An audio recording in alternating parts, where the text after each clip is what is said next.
सो hey what's up guys, कैसे आप सब? Welcome to my new video. तो आप देख रहे हैं अभी एंशिएंट पीयू शो। तो आज की वीडियो में हम लोग दोबारा आ गए एक न्यू टॉपिक के साथ, जो कि है स्टार्स, गैलेक्सीज एंड कॉन्स्टलेशंस।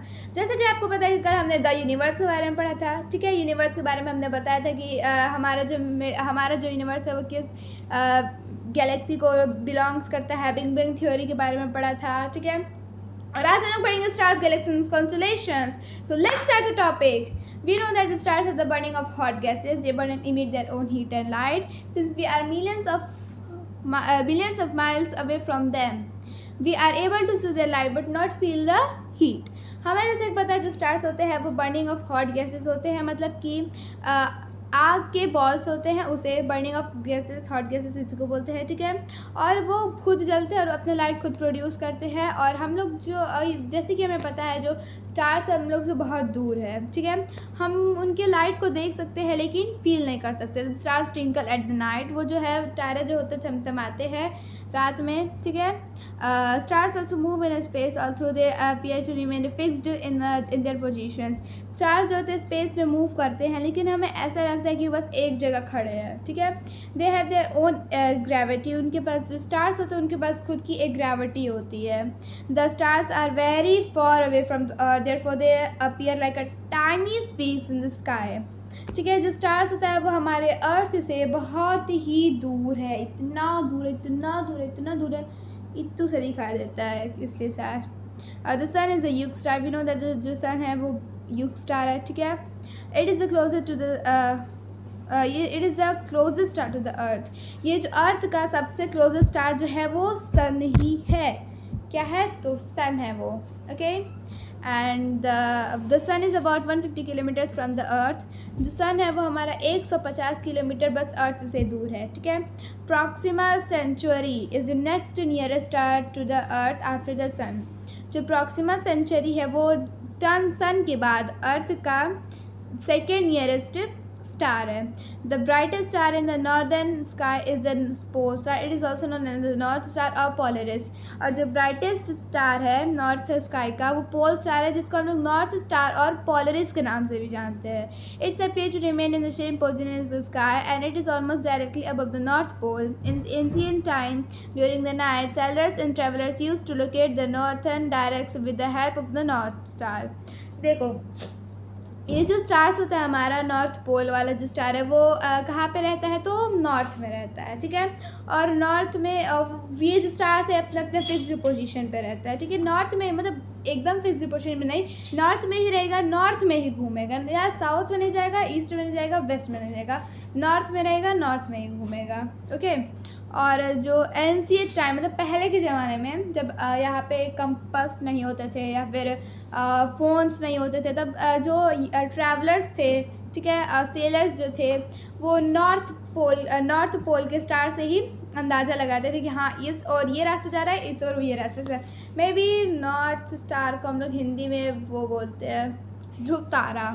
ठीक है, ध्रुव तारा के बारे में मैं किसी दिन बताऊंगी कहानी। कल ही के टॉपिक में हम लोग ध्रुव तारा के बारे में पढ़ लेंगे। ठीक है, द गैलेक्सी। अब हम लोग बात करते हैं गैलेक्सी के बारे में। Galaxy is a collection of billions of stars and clouds and dust particles. जो गैलेक्सी है हमारा गैलेक्सी में बिलियंस ऑफ स्टार्स है।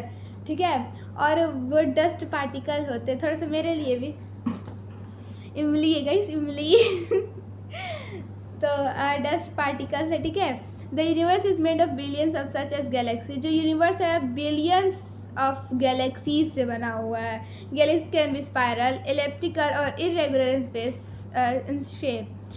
ठीक है, our solar system belong to the milky way galaxy. It is spiral in shape. In Hindi language is also known as Akash Ganga. If the night is free from the clouds and haze, the Milky Way can be seen as the path of silver light across the sky. ठीक है, अब जो है जो Galaxy है वो spiral, elliptical और किसी भी शेप में हो सकती है। ठीक है, हमारी गैलेक्सी और हमारे जो सोलर सिस्टम है वो मिल्की वे गैलेक्सी को बिलोंग करता है। जो गैलेक्सी एक स्पाइरल शेप में होती है और इसको हिंदी लैंग्वेज में हम लोग आकाश गंगा भी बोलते हैं। और जब जो रात होता है एकदम क्लियर होता है, डस्ट पार्टिकल्स नहीं होते, क्लाउड्स नहीं होते, तो हम एक ब्लू कलर की लाइन देख सकते हैं जो जिसमें बहुत ज़्यादा तारे दिखेंगे। ठीक है, तो उसको हम लोग गैलेक्सी कहते हैं। ठीक है, अब पढ़ते हैं हम लोग थोड़ा कॉन्स्टलेशन के बारे में। Have you ever noticed the clusters of stars और इन द नाइट स्काई। क्या आपने कभी clusters of stars, a group of similar types of things देखा है स्टार्स के? ठीक है, मतलब एक जैसे। दो हम खा लेंगे। आ सकते हैं। आओ। अरे आज स्पेशल ट्रीटमेंट से खिलाते। हेलो गाइस, इसका सर्वेंट हूँ। वीडियो जब तक बन रहा है तब तक।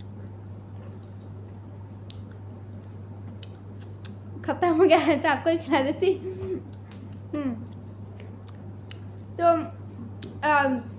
Group of stars that are connected together forming a big spread and it's called a constellation।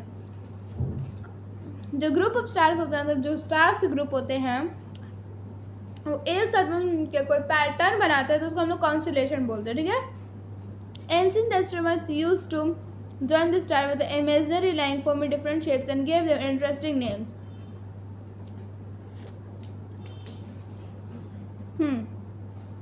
जो एंशिएंट पुराने ज़माने के लोग थे, इन पैटर्न ऑफ स्टार्स को इमेजिनरी लाइन के साथ जोड़ते थे और एक नए नए नाम देते थे। ठीक है, डिफरेंट शेप्स और इंटरेस्टिंग नेम देते थे इन सबको। जैसे कि the most important constellation is the ursa major, also called the great bear. तो सबसे मस्त कॉन्स्टेलेशन है वो अर्सा मजर है। ठीक है, इसको हम लोग ग्रेट बियर के नाम से जानते हैं। We can easily be recognized in the northern sky. In India, it is also known as Saptarishi or the seven stages। जो अर्सा है वो जो इंडिया विच कैन इजी ये जो होता है नॉर्दर्न स्काई में ज़्यादा दिखता है। ठीक है, और इंडिया में इसको सप्ताहऋषि और मतलब कि 7 स्टेजेस 7 साधु के नाम से दिया गया। If we join the 7 stars with an imaginary line, it will form up like a big spoon। जो अगर हम लोग इसको इमेजिनरी लाइन से जोड़ेंगे तो ये एक बिग स्पून जैसा दिखेगा। The 2 stars at the end of this constellations are called pointers and they always point toward the north star। Some of other well-known constellations are Ursa Minor, Orion, Canis, Major and Hydra। ठीक है, कुछ दो stars के जो and होते हैं last में उसको हम लोग पॉइंट स्टार बोलते हैं। ठीक है, जो नॉर्थ स्टार की तरफ दिखाते हैं, मतलब फेस करते हैं अपना। और कुछ अलग एग्जाम्पल कॉन्स्टेलेशंस के अर्सा मिनर, ठीक है, ओरियन, कैनीस, मजर एंड हाइड्रा। सो गाइज आज के लिए इतना काफ़ी है। सो थैंक्स गाइज, के लिए वीडियो पसंद है तो लाइक कर, शेयर कर, सब्सक्राइब कर, बैंक का चैनल है and shit you. Thanks so much, bye and take.